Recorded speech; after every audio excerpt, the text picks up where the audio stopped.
2001, eu fui designado para ir para Guarapuava.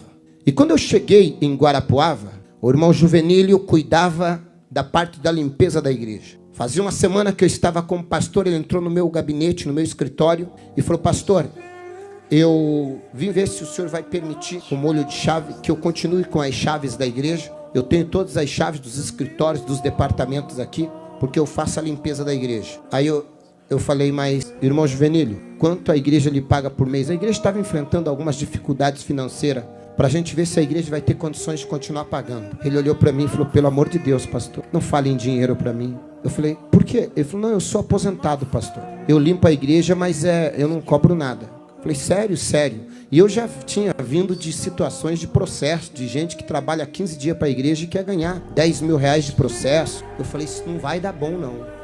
Quanto tempo faz? Ele falou: faz uns 3, 4 anos, desde que me converti. Eu falei: se esse irmão levar a igreja na justiça... Quantas vezes o senhor limpa a igreja? Ele falou: quase todo dia eu venho de manhãzinha limpar. Eu falei: piorou. Eu fiquei pensando na minha cabeça. Mas falei: tá bom, irmão, pode seguir então. Eu falei: eu vou observando. Que aí você vai conhecendo a pessoa, tal.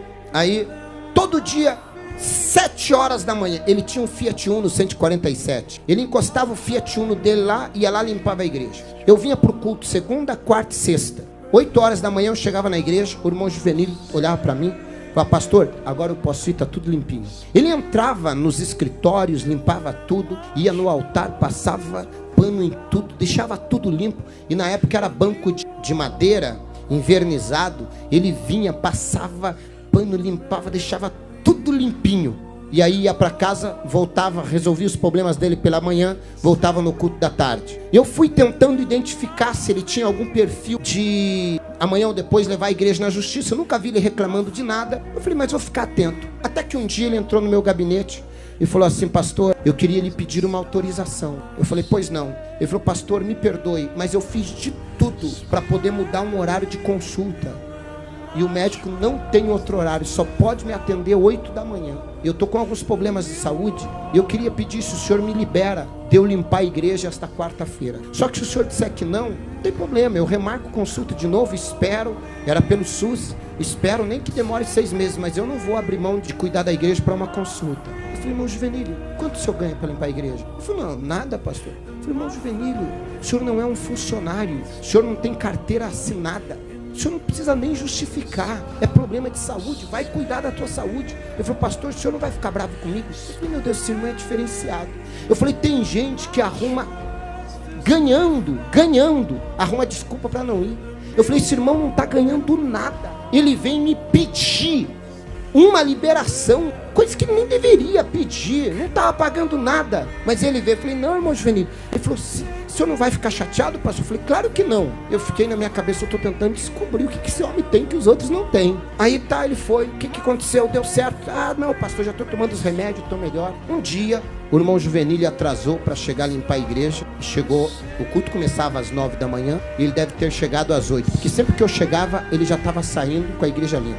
E nesse dia, eu cheguei, e o irmão Juvenílio ainda estava limpando a igreja. E como eu cheguei bem devagarinho, ele estava nos bancos lá da frente, limpando a igreja. E eu vi que ele, cheguei de costas, ele estava chorando e falando sozinho. Eu falei: irmão Juvenílio deve estar passando por algum problema, ele não deve estar bem. E eu fui chegando perto dele, pé, por trás do irmão Juvenílio, vendo ele chorando, derramando lágrima e passando pano no banco. E quando eu cheguei perto dele, eu ouvi a oração de alguém que realmente serve a Deus. E ele estava assim: Senhor, eu era um bêbado, minha família ia se perder, eu não valia nada. E a Bíblia diz, antigamente, só podia entrar no teu santuário os levitas para auxiliar na limpeza, mas no Santo dos Santos, só o sacerdote. E o Senhor me deu a oportunidade de poder limpar até o teu altar, aonde o teu servo vai pregar. Eu, um bêbado,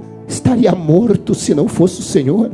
E agora o Senhor me dá o privilégio de limpar o teu templo, o teu santo templo. Isso é um privilégio que não tem dinheiro que pague. E aí ele orou e falou: Senhor, quem sentar nesse banco seja alcançado por cura. Usa o pastor Alexandre hoje por milagres, para que ele seja usado, para que vidas sejam impactadas, para que eles também encontrem a alegria que eu encontrei em Ti, para que eles também encontrem a paz que eu encontrei no Senhor, para que eles encontrem a vida que eu encontrei no Senhor. E Ele continuou limpando. Eu falei: Senhor, eu preciso me converter. O culto não era eu que estava fazendo, era Ele que estava preparando.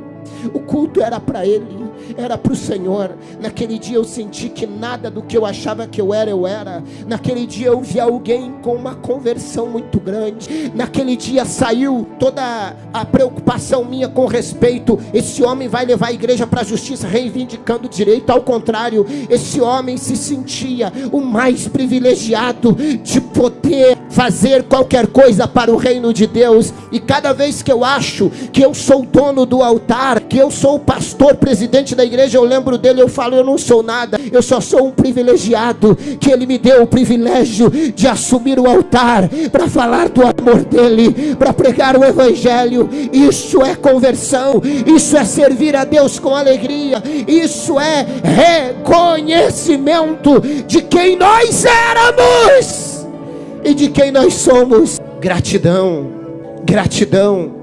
Entrai pelas portas dele com gratidão. Era ali o espírito de gratidão do irmão Juvenílio me convenceu. O espírito de gratidão me fez entender que quando você serve com amor, com temor e com gratidão, você consegue manter isso.